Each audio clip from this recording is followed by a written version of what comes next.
Mastering fire-water systems. Electrical connections and wiring in fire-water systems are ticking time bombs without proper inspection and testing.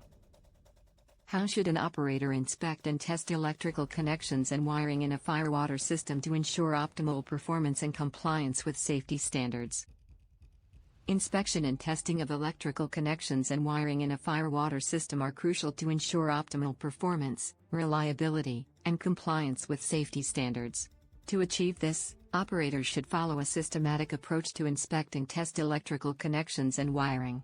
Here's a comprehensive step-by-step guide. Pre-inspection preparation.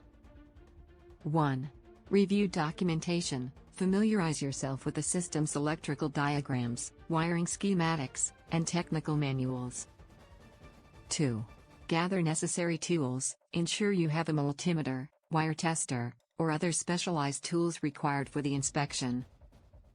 3. Schedule downtime. Plan the inspection during a scheduled maintenance window to minimize system downtime. Visual inspection.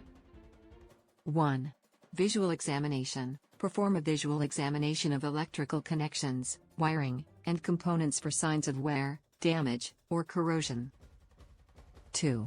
Check for loose connections. Verify that all electrical connections are secure and not loose. 3. Inspect wiring. Look for signs of damage, fraying, or wear on wires, cable trays, or conduits. 4. Verify proper labeling. Ensure that all electrical components, wires, and cables are properly labeled and identified. Electrical testing. 1. Voltage testing. Use a multimeter to measure voltage at various points in the system to ensure it meets the specified ratings. 2. Continuity testing. Perform continuity tests on wiring and connections to ensure there are no breaks or faults. 3.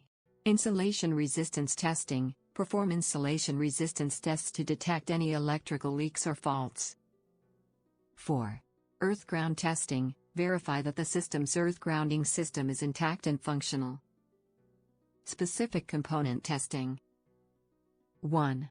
Motor testing. Test electrical motors to ensure they're functioning within the specified current and voltage ratings. 2. Control panel testing. Inspect and test control panels, including circuit breakers, fuses, and relays, to ensure proper operation. 3. Valve actuator testing. Test valve actuators to ensure proper operation and synchronization with the fire-water system. Records and reporting. 1. Document findings. Record all inspection and testing results, including any defects or issues identified. 2. Create a maintenance schedule. Develop a schedule for corrective actions, repairs, or replacements based on the inspection findings. 3. Update system documentation. Update system documentation to reflect any changes, repairs, or additions made during the inspection. Corrective actions and repairs. 1.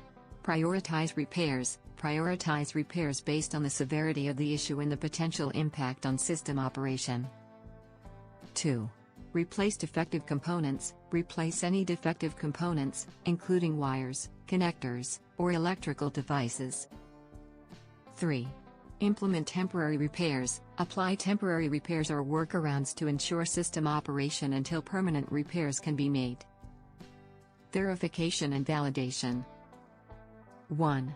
Verify repairs. Verify that all repairs and corrective actions have been completed successfully. 2. Validate system operation. Validate that the fire-water system operates as intended, meeting all performance and safety requirements. By following this comprehensive approach, operators can ensure that electrical connections and wiring in the fire-water system are inspected and tested thoroughly to ensure optimal performance, reliability, and compliance with safety standards.